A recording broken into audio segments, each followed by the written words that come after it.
National Broadcasting Company presents Radio City Playhouse, Attraction 11. Hollywood, California, Monday, June 29th. Presents the finest in motion picture entertainment, Academy Award. From Hollywood, Skippy, America's largest selling peanut butter. Cary Grant, Katharine Hepburn, and Jimmy Stewart. The Lux Radio Theater welcomes you all.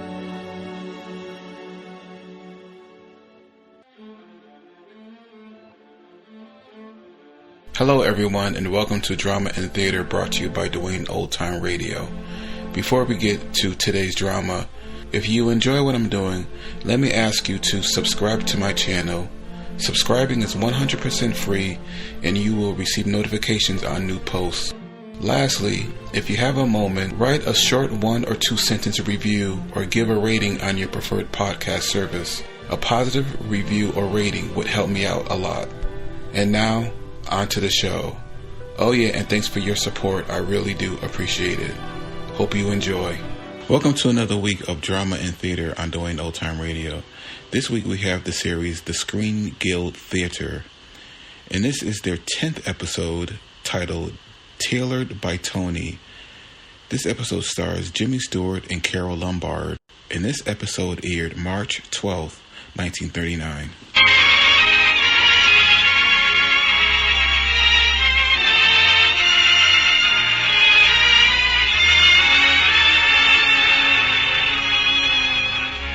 Welcome, everybody. Tonight, your neighborhood good golf dealer joins the Gulf Oil Companies in presenting another program in this series of reviews, musical comedies, and dramatic shows. All the varied entertainment forms of Hollywood. So welcome all of you to the Motion Picture Star's own program. Welcome to the Gulf Screen Guild Show. With Spring Byington, Edward Everett Horton, Carole Lombard, James Stewart, Oscar Bradley, and Hollywood's favorite master of ceremonies, George Murphy.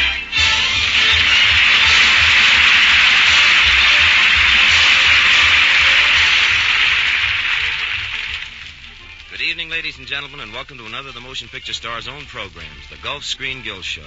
Each week, a different type of entertainment presenting a different cast of stars, and all of them written, directed, and acted by the greatest names in the motion picture industry for the benefit of the Motion Picture Relief Fund. Last week, it was a drama. Next week, a review starring Fanny Brice, Bob Hope, and Martha Ray. Tonight, it's a comedy drama tailored by Toni, directed by Dorothy Arzner, and written by Connie Lee, under the musical direction of Oscar Bradley.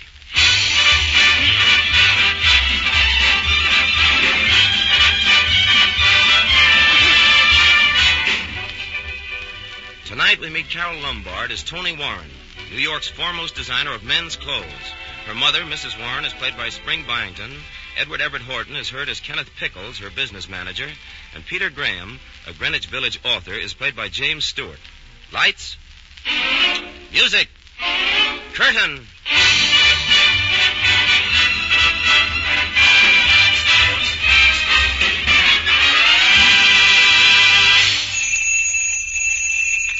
Yes? Oh, yes, Mr. Greenleaf. Oh, a lot more padding in the shoulders? Oh, yes, we'll take care of it.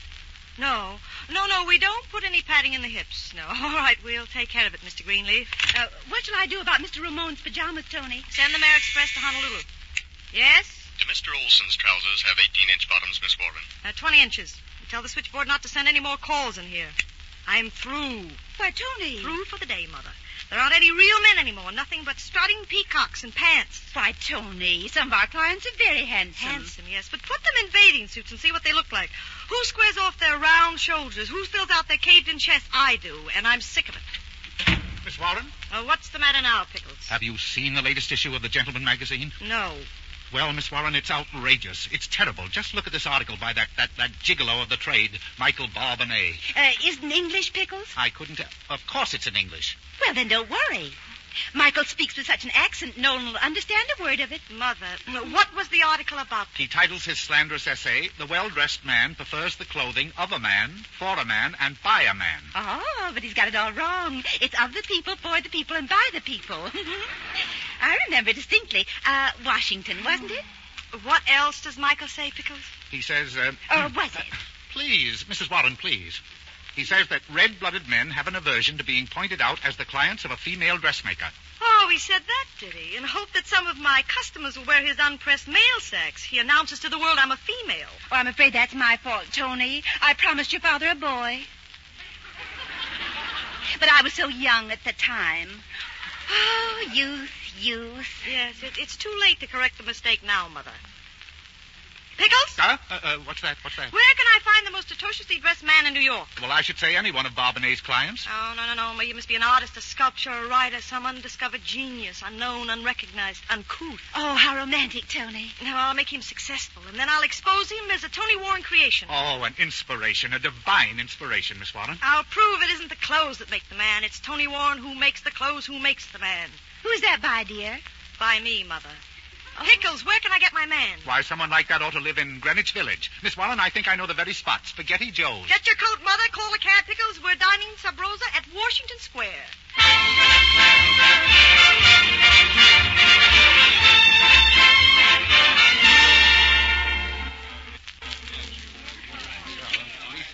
Hey, look. I told you we got a vino and a spaghetti. If you don't like a spaghetti, you get a vino. If you don't like a vino, you get out. Now, look here, my good man. We'll all have spaghetti. Oh, si, signora. 3 spaghetti. Just a minute, waiter. Who's the musician at the piano? Oh, he's a Peter Graham, signora. But he's no musician. He's a right. All the time he's a right place. But nobody want to read what he's a right. It's too bad. Will you ask Mr. Graham to join us? Si, signora, I asked. What? Miss Warren. Yes, Pickles? You aren't seriously thinking of taking that man for your experiment? Why not? He's exactly what I want. He's picturesque. Oh, my word, he's appalling. You can't do it. Look at that. Why, sneakers, corduroy slacks, a yellow sweater. But very handsome. No tie, no coat, no hat. And so romantic. Mother, I am not looking for a movie star. I'm getting a guinea pig. He's got height. He walks well, and if I dress him properly... Here he comes. Hello? Hello? Hello? Hello. Well, I guess that sort of cleans up the hellos, doesn't it? The waiter said you wanted to see me. Yes, sit down, Mr. Graham. Well, thanks. This is my mother, Mrs. Warren, and this is Mr. Pickles, and I'm Toni Warren. Well, not the famous designer of men's clothes. Yes, and now I have a proposition that might interest you, Mr. Graham. Well, what are you laughing at? Well, nothing. I always thought you wore trousers and smoked a pipe. See here. Mr. Graham, I'll have you understand... Well, if it isn't old Joe Stinkle from Public School 39. It's a small world. Really? Really, my good man, you've made a mistake. I'm not Joseph Stinkle. Now, Miss Warren, you are too, Joe Stinkle. You can't kid me. I certainly am not. My name is Pickles. Pickles, here. There. See? My Social Security card. Oh, no. You're Joe Stinkle. Are you sure you're not Pickles? Mother, please. My dear man, I never saw you before. Oh, so you're giving me the brush out, eh, Joe? Fine thing. I assure you I am not Joseph Stinkle. Now go away. Go well, away. Then where is Joe Stinkle? Why, there is no Joe Stinkle. He doesn't exist. Go away. Oh, he doesn't exist, huh? What did you do with him? I didn't do anything with him. Oh, so you killed him. You killed my old pal, Joe Stinkle. You're a murderer. Please. Really, Pickles, I think we ought to humor him. We were only fooling you. Why, of course, this is Joe Stinkle. Why, certainly, yes. Of course, I'm Joe Stinkle, yes. Then where's the $50 show me? I don't owe you any money. Oh, a Welcher, huh? I'll fix you.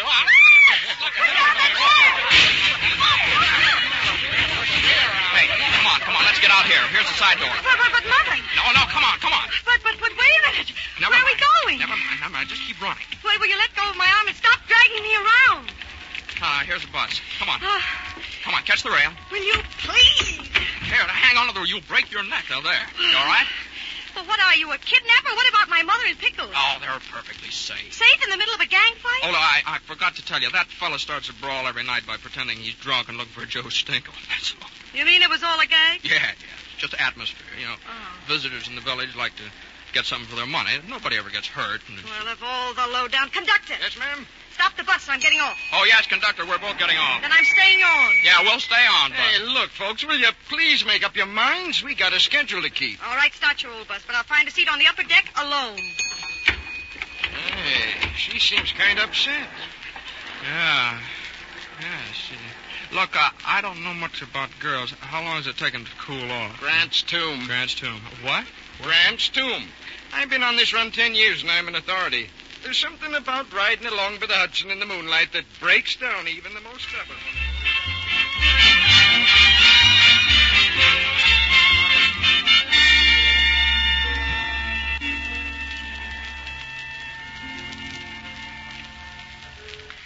Oh, it must be awfully late, Peter. Oh, no. No, but that sign on the Jersey Shore will flash the time in just a minute. Isn't it funny? What?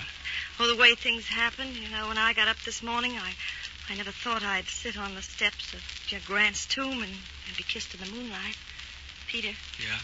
Look, darling, the sign says 5 after midnight. I've got to go home. Well, if you do, you'll break the spell. You'll become Toni Warren Incorporated again. You forget you were ever riding up Riverside Drive on top of a magic coach with a guy in a yellow sweater. But Peter, we can't sit here till morning. Well, why not? Did you ever see those towers when the sun comes up? Did you? Yeah, sure.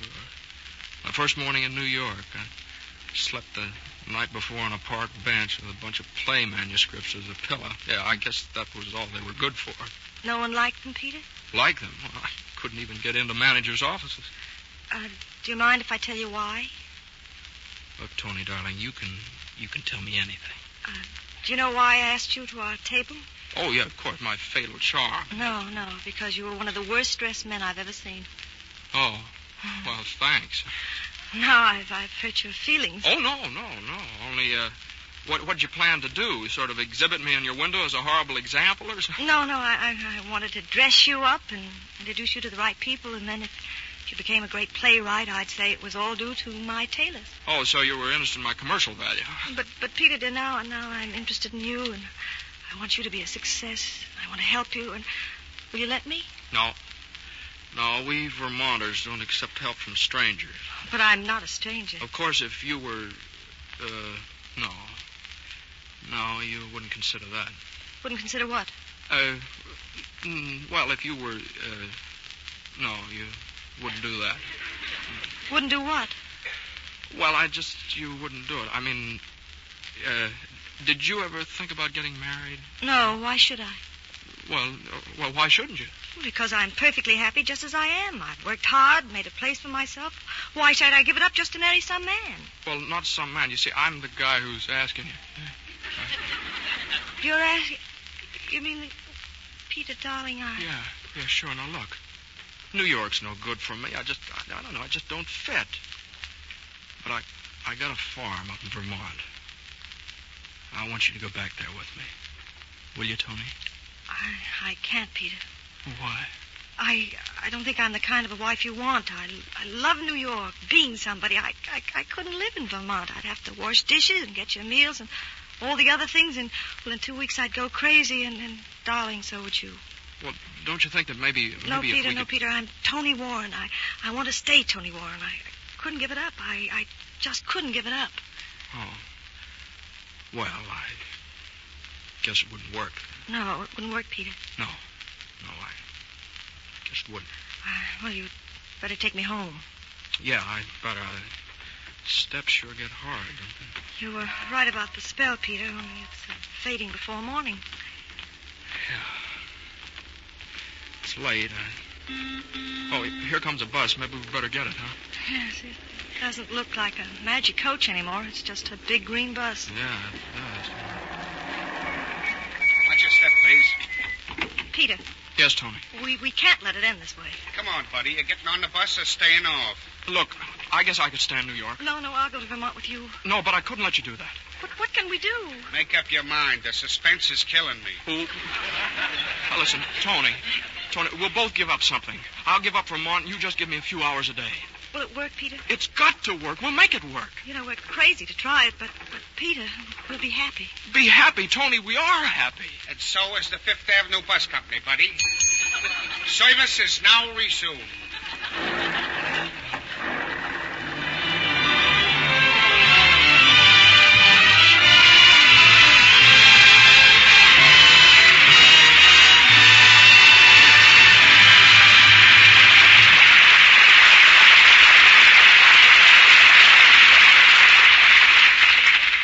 So the curtain falls on the first act of our comedy, Tailored by Toni, starring Carole Lombard, James Stewart, Spring Byington, and Edward Everett Horton.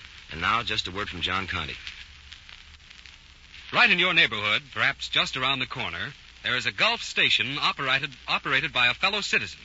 He's ready to serve you courteously and promptly with fine automotive products. He maintains a clean, attractive station, and you will find it a pleasure to patronize this local independent businessman.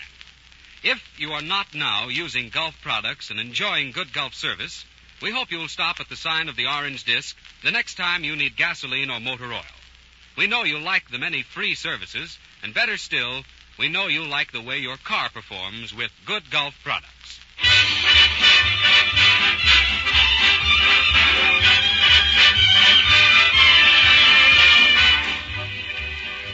And now, ladies and gentlemen, the curtain is about to rise on the second act of the comedy drama, Tailored by Toni, starring Carole Lombard, James Stewart, Spring Byington, and Edward Everett Horton. Lights. Music. Curtain.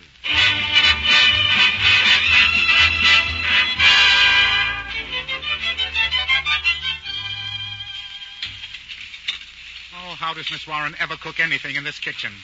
Good heavens, the cauliflower. Quick, put some water on the cauliflower. Oh, where's the sprinkling can? Oh, no, the cauliflower. It's in a pan. It's on the stove. Oh, how stupid. It'll never grow there. It's much too hot. Really, Mrs. Warren, would you please get out of the kitchen? How can I get dinner if you... Oh, don't. Please, don't try to bone the anchovies. I'll help you, Pickles. I can do the most surprising things with practically nothing at all. I'll take your word for that. Mother! Pickles! Woo! In here, Toni. Pickles is helping me get dinner. Helping? Am I late? Has Peter come home yet? No, Miss Warren, he hasn't. Thank heaven you've come. If your mother doesn't stay out of the kitchen, well... Oh, hush, Pickles. Toni, is Peter always this late? I should think on his anniversary. Don't worry, darling. He'll be home tonight. You know he's awfully busy with his play. It opens in 3 weeks. That's right, and I do hope it's a success so he can pay for the clothes we've loaned him. Who's playing the lead? And Prentice. Oh, really? Well, I imagine you won't be seeing much of Peter during the rehearsals. No, but I can't complain. He has his career. I have mine. That was our agreement. Of course. An ideal arrangement. Excuse me. I'll be right back. Hello? Hello, darling. Look, I won't be able to get home for dinner. You don't mind, do you? No, of course not. Only it was last night and the night before, too. Peter, this is our... Yeah, but I've got to go over some changes in the second act with Ann Prentice, and she lives way up on 86th Street. Oh, I see. Well, of course, that's very important. Oh, yeah, sure. Well, I'll see you tomorrow, darling. Goodbye. Bye. Was that Peter, Toni? Yes. We don't need to wait dinner for him. He doesn't know when he'll be home.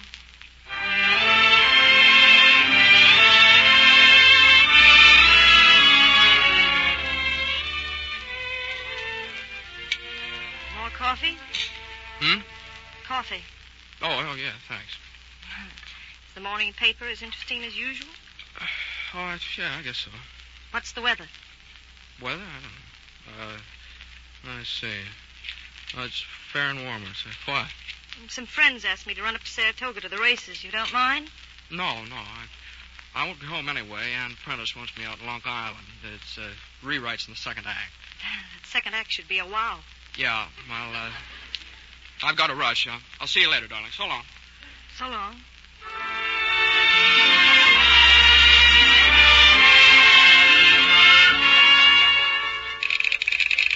Peter Graham, author of Summer's End, now in rehearsal, can be seen nightly at the Sky Room in company with Ann Prentice, star of the show, and Robert Lee. Summer's End by Peter Graham was a flopperoo at the Washington tryout last night. Rewrites may help, but our Beau Brummel Graham is the glamorous Ann Prentice on a heart-to-heart conversation. The Peter Graham-Toni Warren partnership is rumored close to the rocks. Graham's play opens at the Imperial Theater, New York, next Tuesday night, and advance reports are...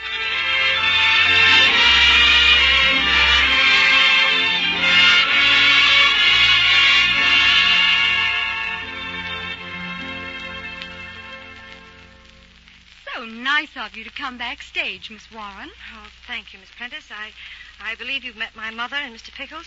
Yes, how do you do? Yes, we've met. How do you do? Hello, Peter. Hello. A nice opening, wasn't it? Oh, beautiful. We had such lovely seats, Peter. Didn't we? So comfortable. Oh, so comfortable. I almost snapped a couple of times. Oh, it was so thoughtful of you to remember us, Peter. Oh, that's all right. Did you think the audience was a little cold? Why, yes, it seemed as though every one of them had a cold. They coughed and sneezed all through the last act. Did you like the play, Miss Warren? Oh, yes, indeed. It was splendid and deep, too. Oh, wasn't it? Wasn't it deep? Yes, I should say it was positively abysmal. What was the second act about, Peter? Oh, what does it matter, Pickles? It's all make-believe anyway. I did think the music between the acts was delightful, Peter. Simply delightful. Oh, thanks very much. I didn't write that. Oh, too bad. Anne was swell, wasn't she, Toni? Oh, yes, she was. Well, I Excuse me. That second-hand gown of yours was really a triumph, Miss Prentice. Oh, thank you. So sweet of you, darling. Yes, indeed. It looked lovely on you, Miss Prentice. Positively lovely. The moment you walked on the stage, the audience knew you were George's mother. I play George's wife, Mr. Pickles, not his mother. Oh, imagine that. Well, isn't that stupid? Oh, these managers. Why, you're perfect. You're perfect for the mother. Pickles will have his little joke. You mustn't take him seriously, Miss Prentice. No, of course not. It's very funny. Well, did you think the critics went for it, Toni? Went for it? Oh, of course they did. Oh, yes, Peter, I counted 4. They went for something after the first act and never came back. Yeah, well, maybe it was over their heads, You can't give them such good stuff. No, they don't appreciate fine writing, Peter. Where was that? You mean in the program? Oh, yes, that was an excellent article on tropical fish. Well, suppose we all toast the success of Peter's play. Oh, that'd be nice. Don't you think so, Toni? Oh, yes, wonderful. You get the glasses, Peter, darling. Oh, sure, honey. Thank you, precious. Miss Warren? Please. Oh, that's plenty, dear. And you, Mrs. Warren? Oh, thank you, darling. That's enough, dear. Mr. Pickles? Yes, honey. Now, I mean, Miss Prentice, yes, that's sufficient. Oh, thank you so much. Peter, sweet, will you... Oh. Uh-oh. Oh, I'm so sorry, darling. I hope I haven't ruined your suit. Oh, no, that's all right. It doesn't matter. I never liked this suit. Pardon me, you what? I said I didn't like the suit. That's what I thought you said. Well, so what? So that settles it. Well, settles what? I'm fed up with this sweetheart and darling routine. Let's take our hair down and say what we really think. Miss Warren. Shut up. Now, wait a minute. Don't tell her to shut up. Then don't say you don't like the suit I made for Well, you. I don't like the suit. You don't like anything about the suit? No, I don't even like the buttons. Nor the buttonhole. I hate buttonholes. Well, that's just fine. I can fix it for you. Well, wait. Let go of that Maybe suit. the tails are too long. Wait, Toni, what are you, and crazy? the tails. Get out. Get out. Well, look, somebody do something. Maybe the waist is too Get out or I'll call the police. We're getting out, only I've got one thing to say first. No, I'll say it for you. We're finished. You're darn right we're finished. I don't know why we ever got married anyway. I second the motion. You're a clothes horse, a stuffed shirt, and your play is a flop. All right. Can you think of anything else? Sure, but I'll put it on a poster card from Reno.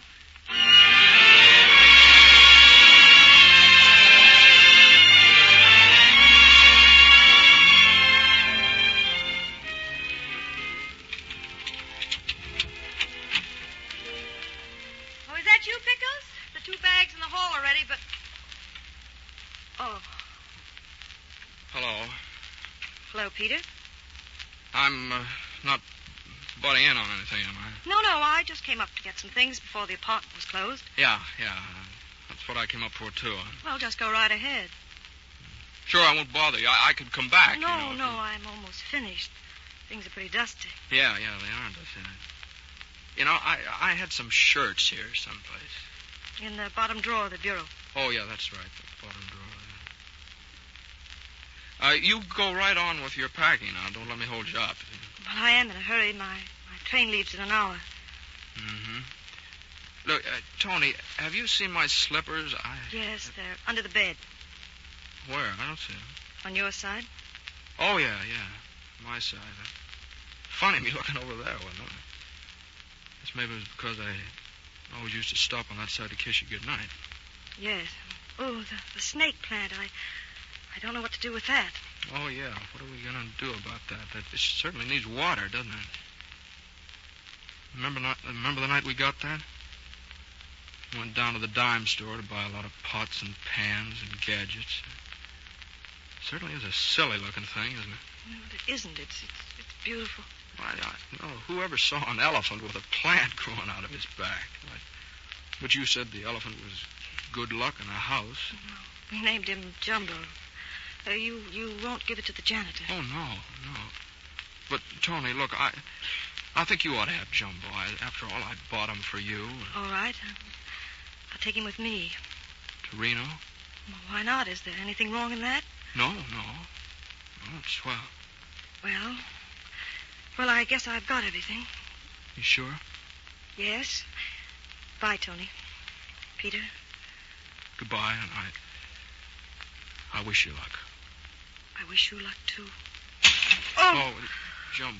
Oh, I dropped him. Oh, Peter, he's broken. Everything's broken. You, me, us, everything. Oh, Tony, now don't, please.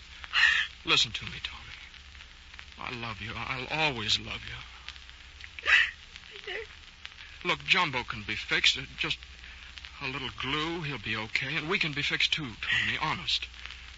A little understanding, a little forgiveness. Well, we'll never be able to tell where the break was. Peter, do we dare try it again? Look, Tony, did you keep my yellow sweater? Yeah, and the sneakers. Hey, you were right about my play. Oh, wasn't that awful? Well, you can write another. I could in Vermont. Oh, I love Vermont. You know, I'm tired of New York. I'm tired of being Toni Warren. Peter, I just want to be your wife. Forever and ever. Forever and ever. Just you and me. You and me and Jumbo. God bless him.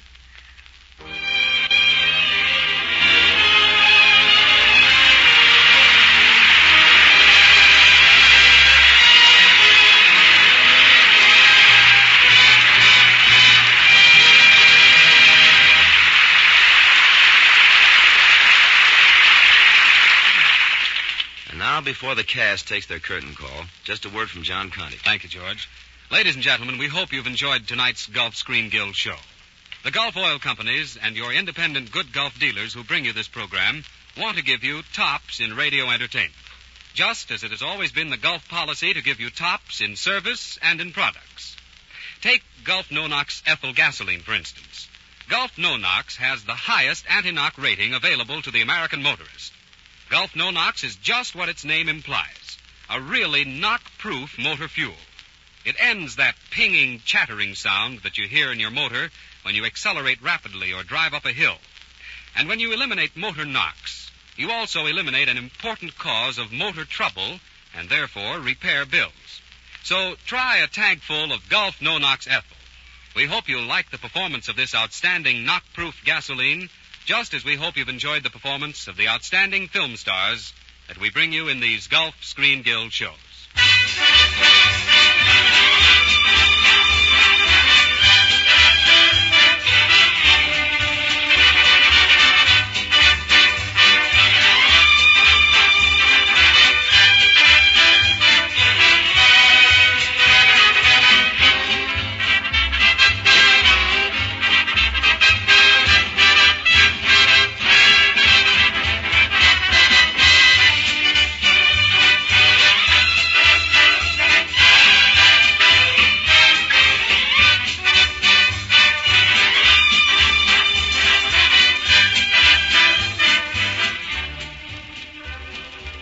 Thank you, Oscar Bradley, and thank you, John Conte. And special thanks to Spring Byington, Edward Everett Horton, Carole Lombard, and James Stewart for your swell performances here tonight.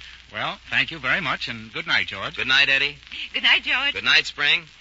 Good on. So long, too, George. It was a lot of fun. You know, George, I wish I could look like one of those arrow-collared fellas, you know, but my clothes just don't seem to hang right on me, you know? Oh, you're just self-conscious, Jimmy. No, not at all. Now, look at this. Now, that's a good piece of material. I feel it. It's okay. But there's just something wrong with it, you know? Oh, you don't like it, huh? No. Well, you know, Jimmy, I think I can fix it for you. Oh, no, you don't. Oh, wait a minute. Did I come back here? I won't do anything. Oh, no, I I'm not taking any chances. Come on, so long, George. So long, Jimmy. Now, there you are, Carol. You see what you've done? You scared Jimmy away. Well, George, as I was saying... Oh, no, you don't. No, I like my suit fine. It's wonderful. It's paid for, free and clear, no liens. There's nothing wrong with it. I like it. See? No, George, what I really wanted to say was that you've been a grand host. Oh, thank you, Carol. And speaking for the rest of the cast, we've loved working just as much as we've enjoyed listening to your Sunday evenings to our friends and other Screen Guild shows. Thank you, Carol, and it was swell of you to be here. A grand show.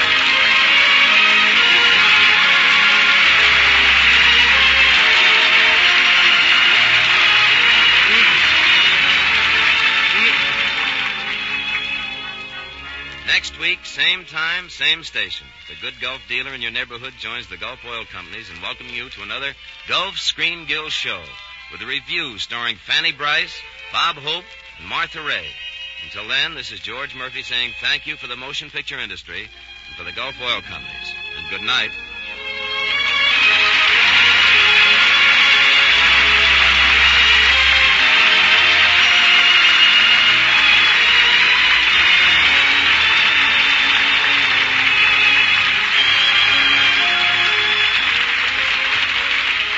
We're grateful to MGM for George Murphy, for Jimmy Stewart, who has just finished Ice Follies of 1939.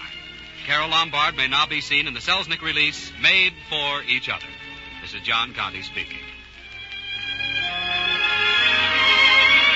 This is the Columbia Broadcasting System.